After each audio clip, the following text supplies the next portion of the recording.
everyone. Welcome to another edition of Salt City Index.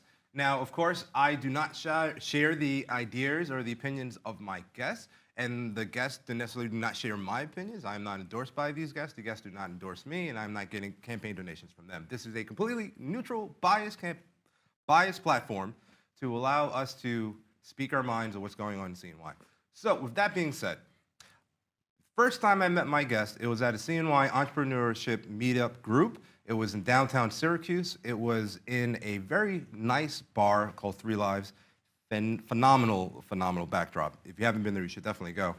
But I almost didn't go to the event. I was on the fence, and I was pleasantly surprised that I met a wonderful group of people. And the one person that stood out in the group the most was today's guest. With my special honor, I'd like to introduce Jason. Thank you. Thank you very much. I'm happy to be here. I'm glad to have this opportunity to sit here and have this conversation in such a professional setting. Awesome.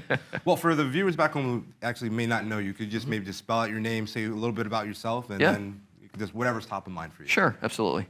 So my name is Jason Clink. I have lived in Central New York probably all except for 4 years of my life. But you know, you and I had connected through the Facebook group that I had started just on a whim.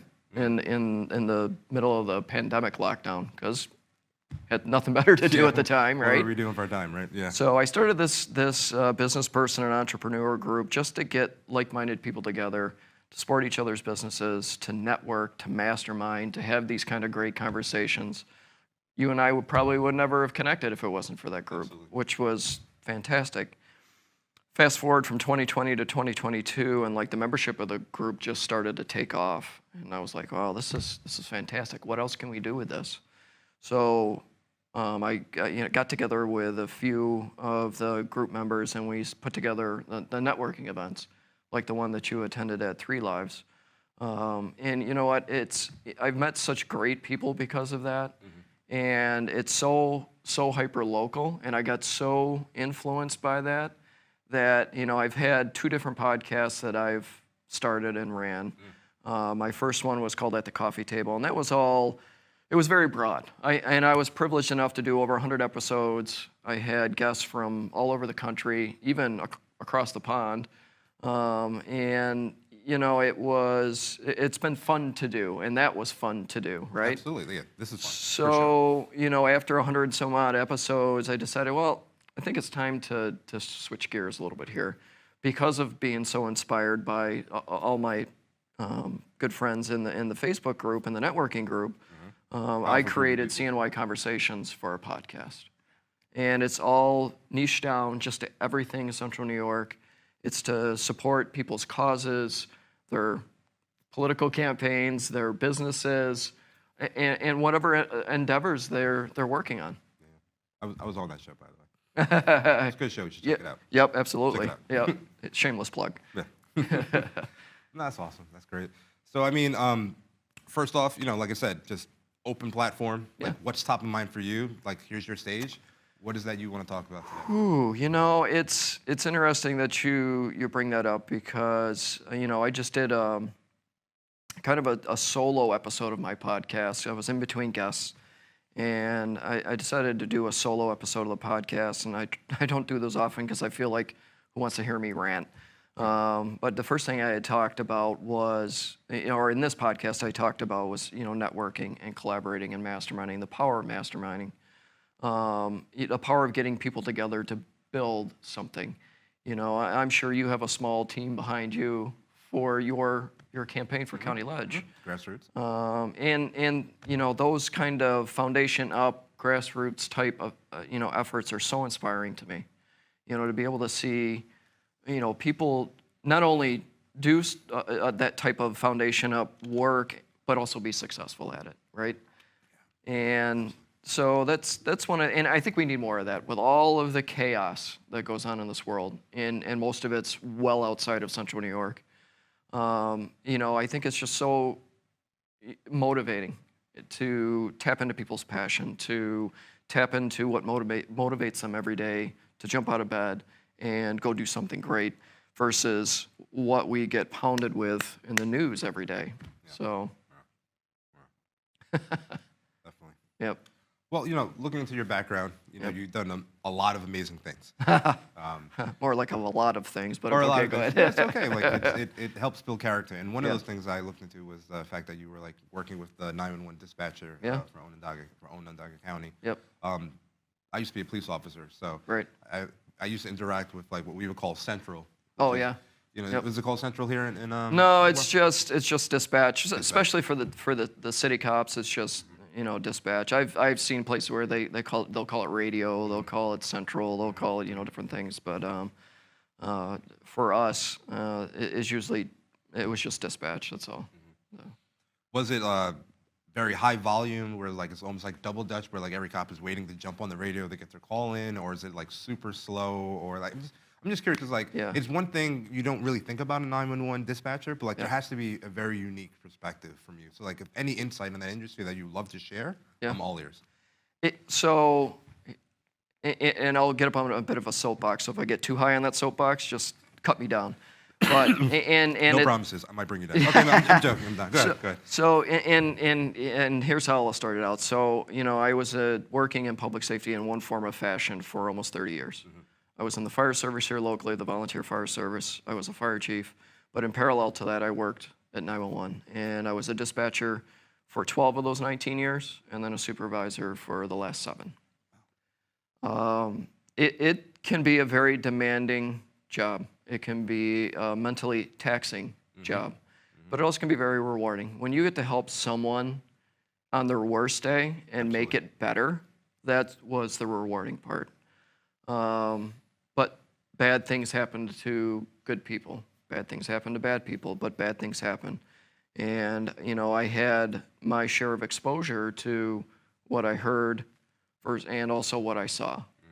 And after almost 30 years, I just got to the point where I was burned out and didn't want to do it anymore. I can understand. Yep. Trust me, I can understand. So, I started, I had got my education later in life, hoping to prep myself to be able to move on to something else. But even after I graduated with my bachelor's, it was still 7 years before I moved on to something else. And I was just thinking about the other day, and it's funny that you brought this up because I was just thinking about it the other day, how I went to a conference and I ran into some former colleagues, and we were talking, and one of my former colleagues was saying, yeah, I'm starting that downhill slide, 2-3 more years, I'm gonna hit retirement, and I'm all done. Yeah. And I was thinking, if I was still working, I would probably be looking at probably another 6 or 7 years from now. From now? Yeah. Wow. So, What was was it 25, 30 years? In New York State, for the New York State retirement for 911, we don't fall, or they don't fall under police and fire retirements. Police and fire retirements in New York State, you can get 20 and 25 years and go. Right. 911, because 911's classified as clerks or operators, they didn't fall under those retirements, so they had to work a career like any other government employee. So it's 30 and 55. So to get a max benefit, you had to work 30 years or be 55. But I tell you what, Mo, I worked with some folks that by the time they got to 55, they were wore out. Of course. But they needed to get another 3-4 more years to get that 30, to get that max benefit. And that's the only reason they'd come to work, is they wanted to get day to day to be able, and some of them still enjoyed the job, but you could tell they were tired with the job. And I was like, I don't ever want to be like that. I just burnt out's hard. Yeah, I just find it very, very empty. And now, with the work that I'm doing, now there's a staffing crisis in all of public safety. Shortage all around, all across the U.S. Nobody's an anomaly. My favorite stat to throw out is 86% of public safety agencies are at 60% staffing or less. And this kind of motivated me at the beginning of the year of how to use current technology, data analytics, predictive analytics, AI. Right? Yeah. To help with the staffing crisis. How do we make it better? And I started throwing ideas, throwing pasta at the wall, see what would stick with a colleague of mine at the time. And we came up, different ideas, and we came up with something for staffing, and we're like, well, that's good, okay. That was like in July, right? That was recent, right? Well, the initial concept we came up with was back in like February, March, and then I sat on it for like 3-4 months. I'm like, I don't know what to do with this. Yeah. And then July, I had a professional disruption, and I'm like, well, it's a good jumping off point. So that's like when you made the Mason group, right? That's when I created the Mason group, and I created Smart Protect Public Safety Solutions. Yeah. And basically, it's taking the best of data analytics and predictive analytics and getting public safety agencies to move from being policy-driven to being data-driven and making data-driven decisions. Because a lot of their policies could have been written 5, 10, 20 years ago. Right. And just because the policy says, well, you need 15 police officers to run this shift, but you only have 10 that are eligible. So now you have 5 spots of overtime that you have to fill day in and day out. So somebody's got to stay late, come in early, come in their day off every day. Tax burden on the constituents, absolutely. Yep. So that increases burnout rate, increases PTSD, and it increases the chances that that person and you know what, besides the big wave of a retirement we just had, because the cops and firefighters and 911 dispatchers were hitting their term and going, but bigger than that is the experienced personnel that have 10 to 20 years of service that get burned out and say, I've had enough, me included, and they go. Yeah. And that's an awful lot of experience walking out the door. Like, yeah, I get it, because rather than doing the full term, but yeah, it's hard, because like, really to stress that point, because like, when I was a police officer, every day I went to work, it was everyone's worst possible day. When I show up, it's not because like, yay, it's a great moment. Yeah. You know what I mean? This is fantastic. And then when people are calling you, they're full of adrenaline and emotion. Yep. So like, you're just constantly just riding this adrenaline wave up. 8 hour, 35, 9-hour shift if you get overtime, you know, understaffing. So it can absolutely burn you out. Yeah, for sure. That's unfortunate.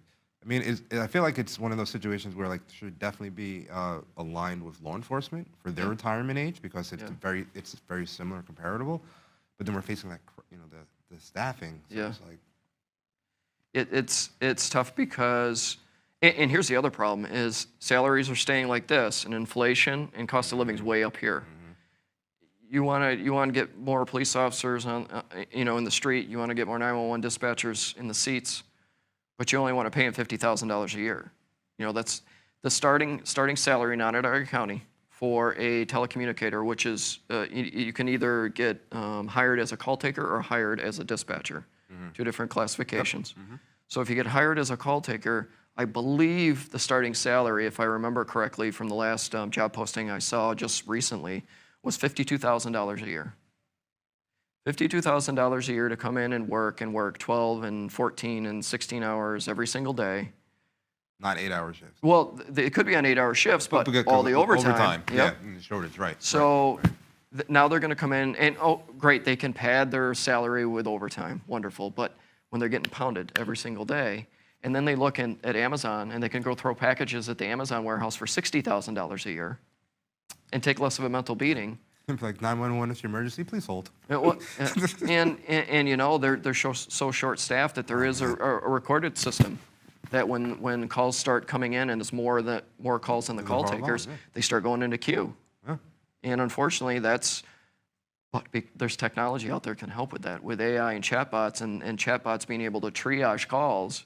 Like we get a crash on 81. You get 100 calls about the crash on 81, not a one of them is involved. So you got a chatbot to triage the calls and say, hey, if you're calling about the motor vehicle collision on Route 81 at blah, blah, blah, blah, blah, if you are involved in the call, press 1, or involved in the crash, press 1. Right. If you're not, press 2. Okay, thank you, we have the information, the police are on the way. And that's where technology can start speeding up and saving. Saving time. But, most of public safety just scratches the surface of the technology that they have available to them. So would you say the Mason Group is a tech company or tech adjacent? It is, so the Mason Group itself is the LLC, and Smart Protect is it's a SaaS-based model. SaaS-based model. Yeah. They're the agencies that we've started working with, we are able to aggregate and extract the data that we need to be able to put together their reports, PDF reports on their staff management, or create a real-time, real-life data dashboard that they can make these data-driven decisions in real time as they're looking at historical and real-time data of their call volumes, of the shifts, the shift patterns, and everything that goes into staff management. That's good. But this is just for staffing. It's not like crime stats related? No, just staff management. That's it. We niched it down specifically because we recognize that at some point this staffing crisis, there needs to be some alleviation to it. This is just not here. It's everywhere. everywhere. Even my buddies in Arizona, from here, yeah. Yeah, there's 911 centers with supervisors or managers that have 3 years of service or less. It's profound. Okay. Carbine, the Carbine is a next generation 911 technology company. They put together a study with NENA, and NENA is a national 911 organization. They just put out a study that was absolutely mind-blowing, the amount of stats that they got with it. And it was everything from the use of technology to the staffing crisis to mental health. But everything they put together was, I was reading it and I was like, this tells the whole story. And I try to share it with anybody that I speak to in this industry, so they understand that they're not the only ones, that they understand the factors that are going into it. A lot of it is job satisfaction, a lot of it's morale, because as public, I say this to my former colleagues and friends that work in the industry that, public safety, we always survive best in chaos, right? And split-second decisions all the time. And if we're not surviving in chaos, we don't know what to do with ourselves. And if we're not in a chaotic situation, both personally and professionally, we don't know what to do with ourselves. That's why you see these high levels of alcohol abuse, drug abuse, domestic violence, suicide, Suicide, yeah, that's important. Yeah. And the industry has just come around to, really diving into mental health and mental health awareness. When I started almost 30 years ago, it was suck it up and deal. We got another call to go on, or suck it up and do. Go take a walk and come back and sit down. Walk it off, yeah. Do a lap, come back. Do a lap. Go have a good cry and come back, or whatever you have to do. Yeah. It doesn't work. It's stuff that if you see it or if you hear it, you're playing it in your head over and over and over again. Just out of curiosity, do you ever see someone on a live call break down and lose it, or walk off the job, or a colleague? Yeah, a colleague. Yeah, quite a few times. Yeah. Yeah, and as a supervisor, we would have to really get in tune with somebody taking a difficult call, to the point where we'd say, "Hey, go. I know you don't. You feel like you're fine. You say that you're fine, but go take 15 or 20 minutes, and then come back and let us know that you're fine, because that wasn't easy to deal with." Right. And your solution is allowing to help bridge these gaps in the in staffing. Yeah, for sure. I think that a lot of a lot of what's going on with the staffing crisis is, and this is, kind of in your wheelhouse, is where government needs to change some things. Government needs to understand that we can't keep running our government agencies like it's 1995 or even 2000 or even 2005. It's a different world. We have a different workforce. We're in this generational shift that baby boomers have all but retired, off in their retirement, communities or wherever they're at. The Gen Xers like me are quickly approaching retirement. So the majority of the workforce is made up of millennials and Gen Zs. And they have a very different outlook on their careers, on their work, on their work-life balance. Absolutely. So if government agencies, politicians don't start recognizing this, the problems will get bigger. And, and it's not just public safety. I'm sure that the workforce situation is no different in DOT. Yeah. No different than, the jails are a mess. That's still part of public safety, but the jails are a mess. Any government-run agency is probably facing the same things because of salary, because of promotional opportunities aren't there. Realistically, I think New York State needs to get rid of civil service. I think there's a more fair way to do hiring to make sure it's inclusive and all-encompassing without taking a test. Do you have a suggested, like how potentially? I think I think we've gotten to the point in our world, our little part of the world, where the government could hire like business hires, and business has gotten to the point that most businesses hire the person, not the resume. The resume is fine; it speaks to their experience and their skill Gets you sets. to the pool of being considered. But does the person fit the culture you want to build? Will the person add to your morale or take away from it? Yeah. And if it's all inclusive, then it doesn't matter if the person is a Black American, a white American, a Latino, or anything. Anything. Because we're hiring the person for who they are, and do they fit the culture that we're trying to build in this organization? Civil service was created, in the 60s or 70s, I think? Okay. And it meant well, but it doesn't work now. I don't think it really works now. Yeah. It's like having a floppy disk for your computer. It worked then, but will not work now because our memory, our capacities are so big. So yeah, the fire service, we had a favorite saying of, well, we've been doing this way for 50 years. Why do we need to change it now? Look, some people are just not good test takers. Right. And well, here's the thing: it doesn't mean they'd be phenomenal for the job. Just some people. They could be a fantastic person with a great skill set that you want in your organization, but they can't take a test to save their life. So if they don't fit in the realm of civil service, of scoring the right amount or whatever, they're never going to get considered. Yeah. But here's the caveat: is where you get like public safety.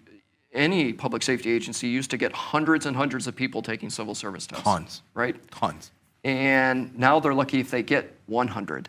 Yeah. Which means now by the time you get done and you filter out the candidate pool, you may end up with 10 or 12 for a new class of new hires. Yeah, like the Syracuse Police Department, like I think at this point after everything dropped off, they only have 5. Yeah. As in like through everything weeded off and callbacks and people just giving up. They started the academy and they quit. This job's not for me. Yeah. Right? And that's where some of these agencies need to understand of the generation of employees that you are training. You cannot train the current workforce like you did baby boomers or Gen X. The call to service is way different. The commitment to the job for a long period of time is very different.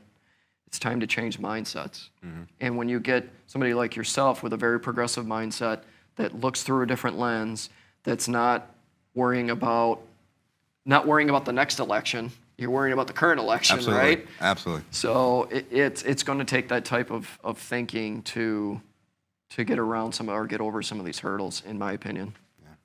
It's unfortunate because when I was growing up, taking the job, for law enforcement, public safety, it was like if you want to be stable and you want a launching pad for greatness in your life, this is where you start. Yeah. And if you love it, yeah. Retire. Like right. it's the end all. It's a good fit. You get retirements, you get benefit, right. health insurance, you get incentives for buying your first home.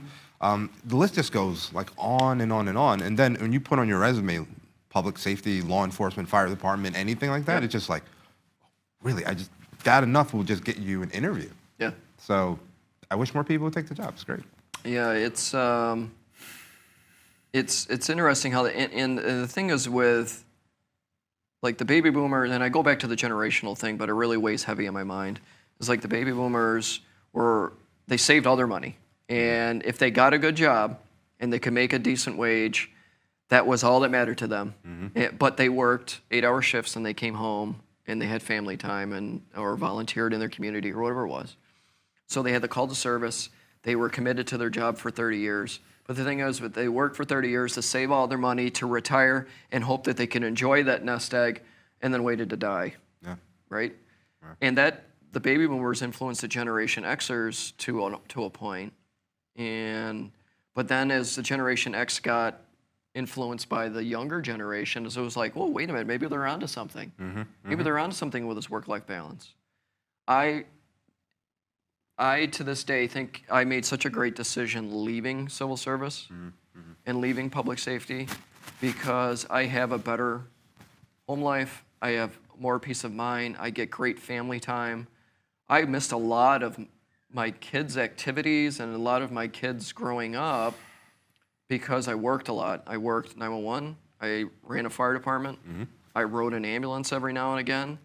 I worked at the Carrier Dome as an EMT, all trying to provide for my family, but I sacrificed a lot of that. Yeah, And now I can sit down at Thanksgiving dinner and not have to like scarf it down because I have to go to work. Go to work. Yeah.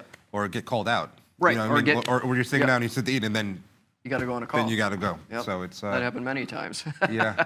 A lot of my friends when I was younger, you know, when I first got in, they were like, "Hey, come out." I'm like, "Look, all the major holidays, I am working." Yeah. Right? Because that's how you stay safe. Like when you want to go to Times Square, like I was in so many times. I was in Times Square once when I was just like, never again. Yeah, I'm sure. Never again. And then as a civilian now, I'm like, I'll never go.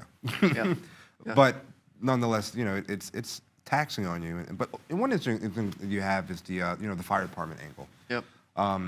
Here you have the Syracuse Fire Department is getting paid. Yep. And then you have all the periphery that's like volunteer. Yes. Right. And then they're all individual departments. Yes. Any insight, you know, from fire that you want to talk soapbox. about? Yeah, there's another soapbox. I know. So, and I'll tell you an interesting story. So yes, the Syracuse City Fire Department is a career department. DeWitt's a career department. So we have a few sprinkled around. Yeah.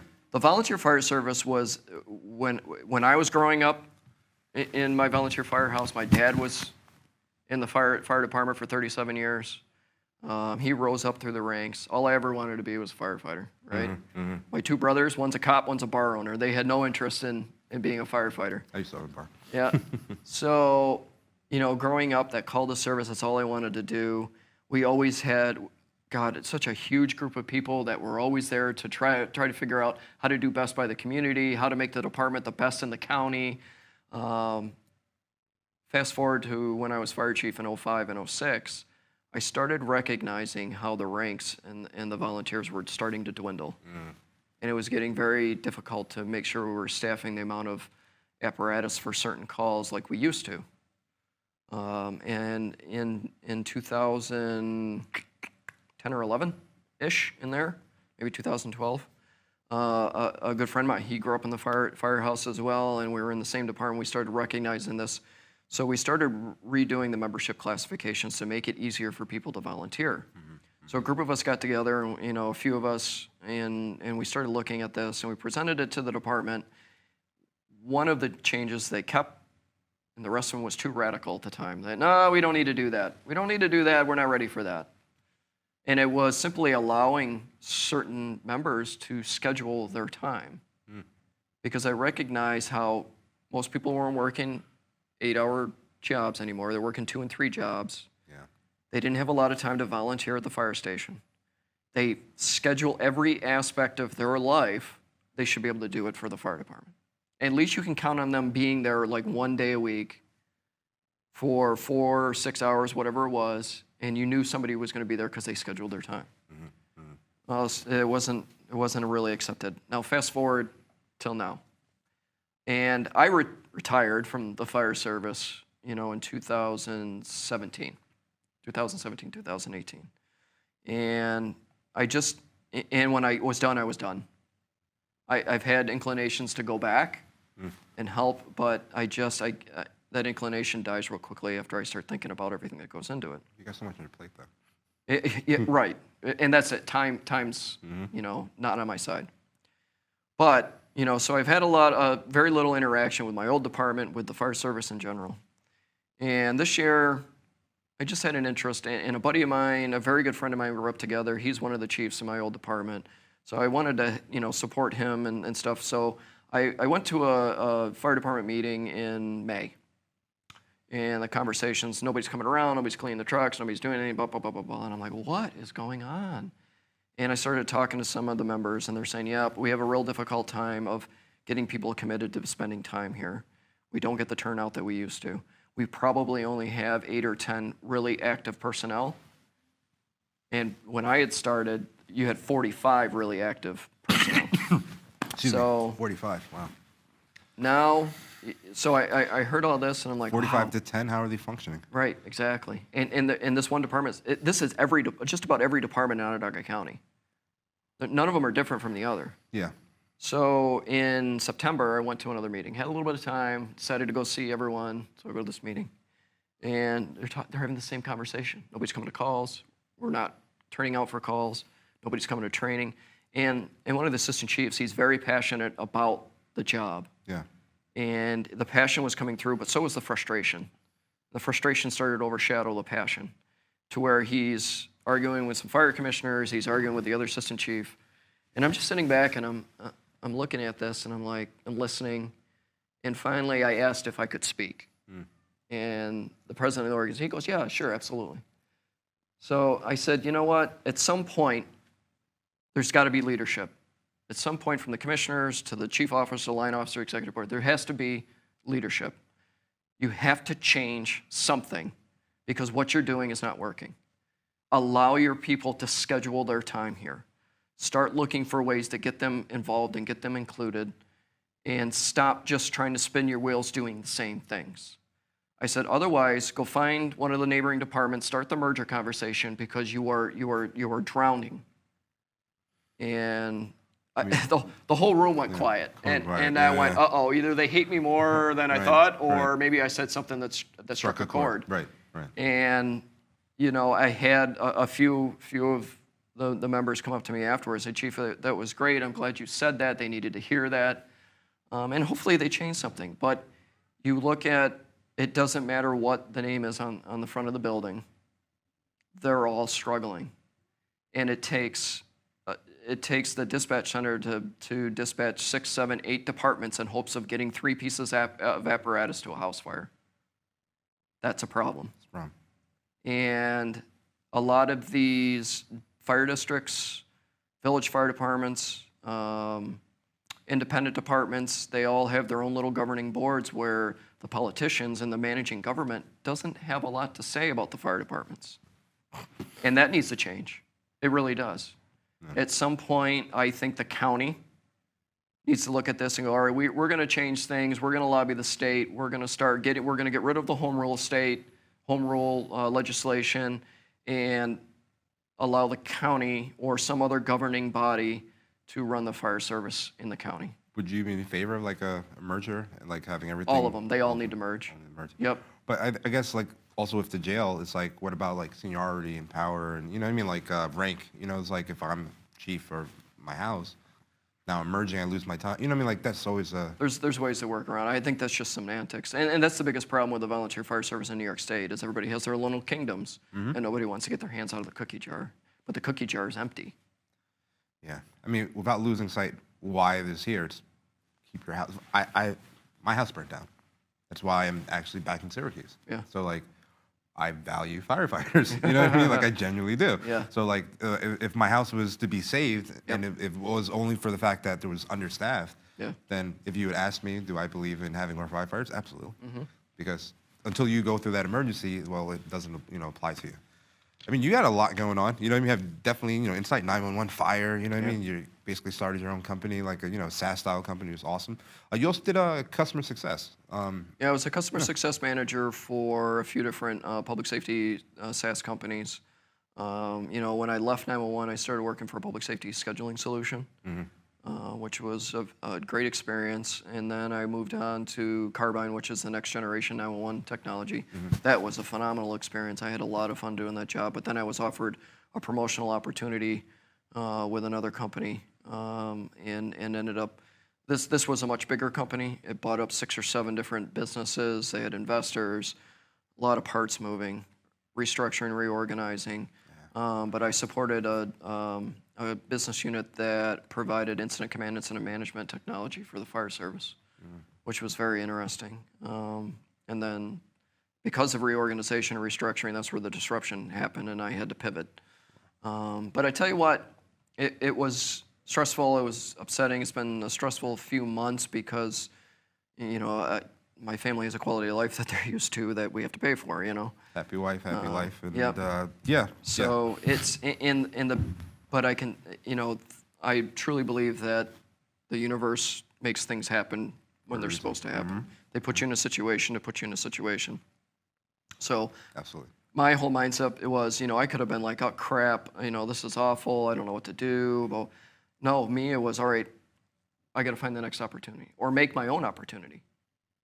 Make your own path. And that's what I did. Make your own path. Yep. I mean, I work in the tech industry also, so I've also been like a CS specialist, CSM, interim director for CS, also in sales on the AE side as well. Kind of like Bo Jackson do both. Yep. But totally understand that, and eventually probably will start my own tech. You know, my brother started his own tech company as well too. Oh, wow. Yeah, so Yeah. I'm not talking about my brother, but Yeah. interesting. Were you doing all of that while still being like this killer real estate agent in the area, or like? Yeah, you know, it was How did you juggle that?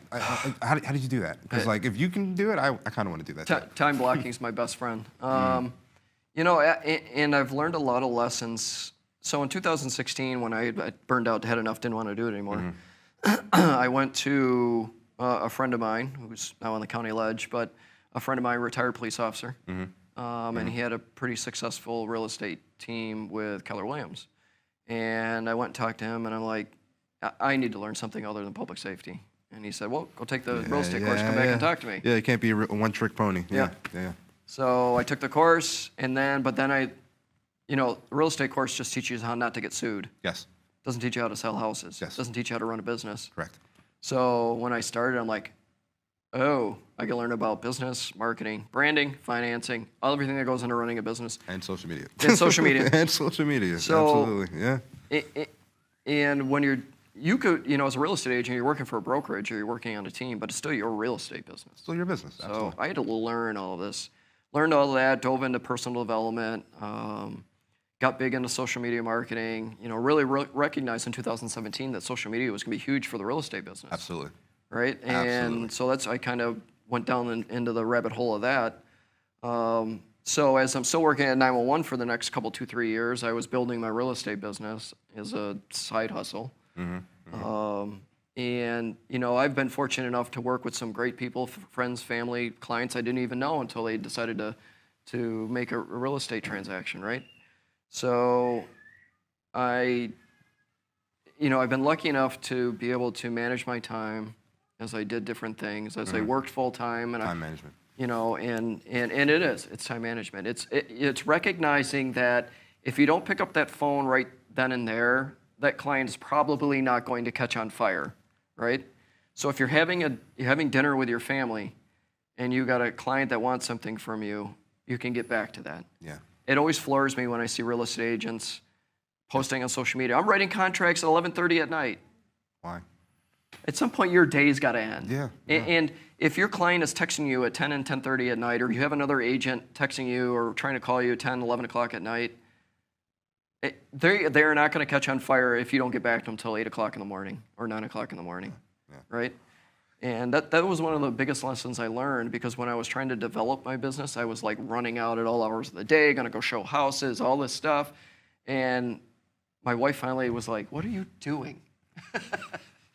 So that was a light bulb to say, I need to manage this better. Thank God we have wives, you know, keep us on the straight and narrow. There's no gray area with my wife. She'll tell me straight out when something's not right. So, because you know, it's just because like you want to like give yourself, like me, like I work, my hours of operations are very long, as in the sense of like I typically don't go to sleep until 3, 4 in the morning. Yeah. And then I'm up at 7 in the morning. Yeah. Like that's just who I am. Right. I've always been like that. I'm just constantly grinding. Yeah. And texting people, and some people are like, Mo, you gotta stop texting me. It's kind of late. I'm like, I'm still working. Come on, let's go get it. You know, let's go, let's get it. And then they're like, no, family time. I'm like, yes, work-family balance is important. Yeah.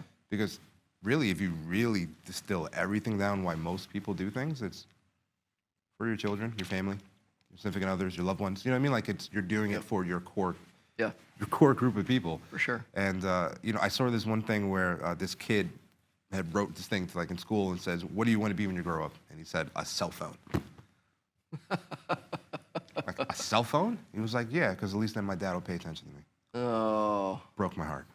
You know? That is heartbreaking. That is heartbreaking. Broke my heart. You know what I mean? At first I was laughing. I was like, cell phone? Like, come on, kid, you can do a little better. Come on, school system, what are we doing here, right? But do you know the biggest lesson I've learned in business? I had this business coach early on, but he enlightened me one night. He said, or one day, he said, he goes, I had to get to the point. He's the same way. I'd work well into the night, all different hours, and my family was suffering from that.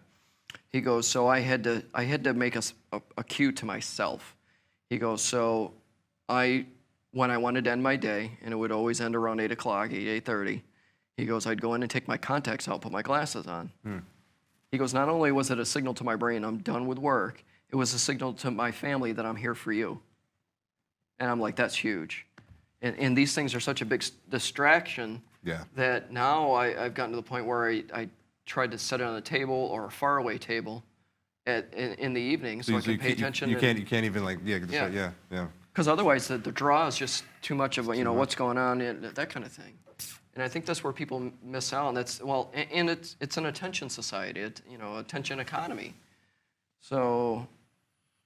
Yeah, it's hard, it's tough. I mean, but taking everything that we said and you're looking at like, your insight, especially from a real estate point of view. Yeah. What do you think about Syracuse's housing situation? And with that being said, what do you think about with Micron coming to the area?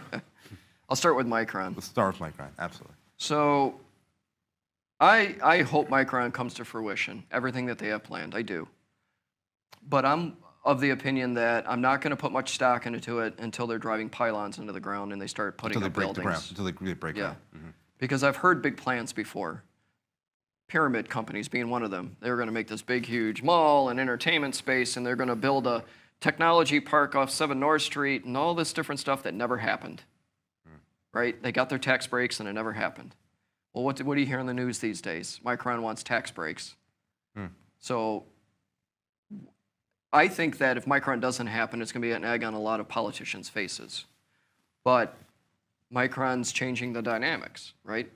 The real estate property or the properties in Cicero and Clay in that area, people started seeing that, and now we're going to add $200,000 and $300,000 to our property because of Micron.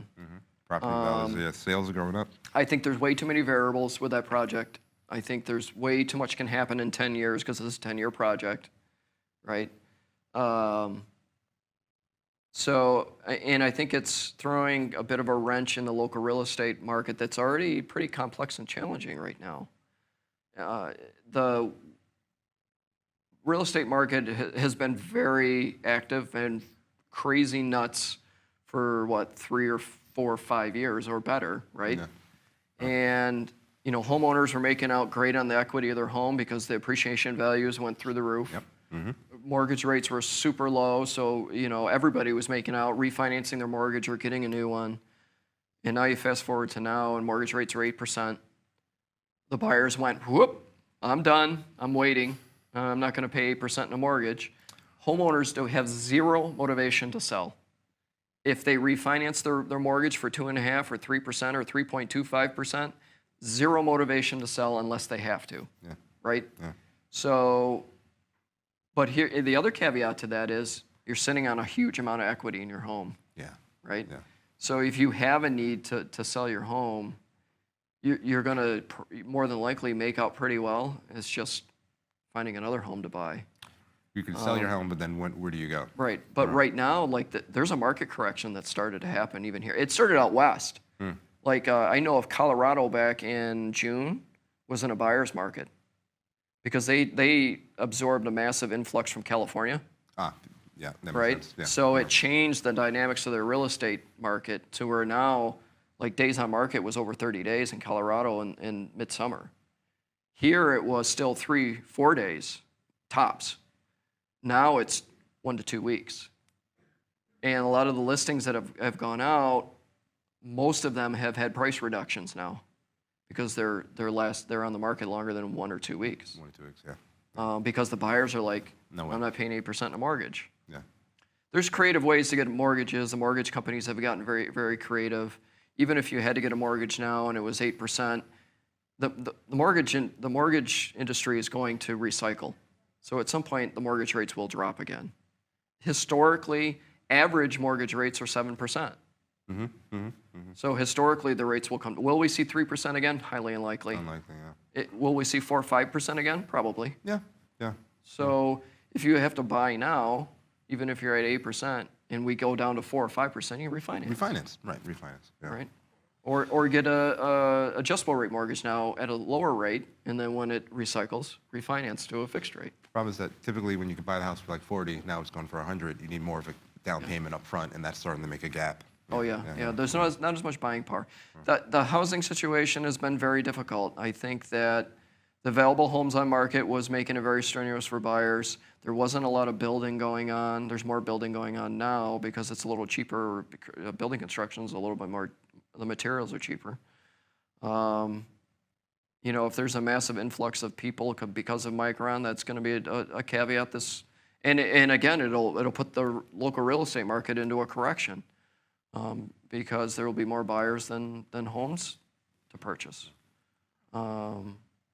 Well, I mean, really great insight. You know, Yeah. I mean, we're coming to like the tail end of the show. With that being said, anything that you want to talk about briefly before we wrap that we didn't get a chance to talk about yet so far? You know, I like I said, I've spent all but 4 years in Central New York, living and growing up and being in Central New York. I think great place to live. Yeah, and I think there's great things about our community. I think there's things that need to be fixed in our community, but I think that with folks like you that have that call to service and you're trying to serve the community as a politician or a county legislator, that we need more of that. We need more people involved in our communities, right? To keep them thriving, to keep, you know, the city of Syracuse has struggled for so long now as an impoverished city that needs new, fresh ideas, and I think it's starting to come along. There's really a bit of a revitalization that's coming along with some development, look at what they did with the Penfield building at Wolf Street, North Salina Street. That thing was falling in on itself, and now look at it. It looks beautiful, right? We need more of that. Absolutely. We need more of that kind of investment, and it doesn't have to be a monetary investment. You know, time, service, getting together, masterminding. How can we make our community better? And I think that's going to really help us thrive as a community here and as neighbors as we go into the next couple of decades. Absolutely.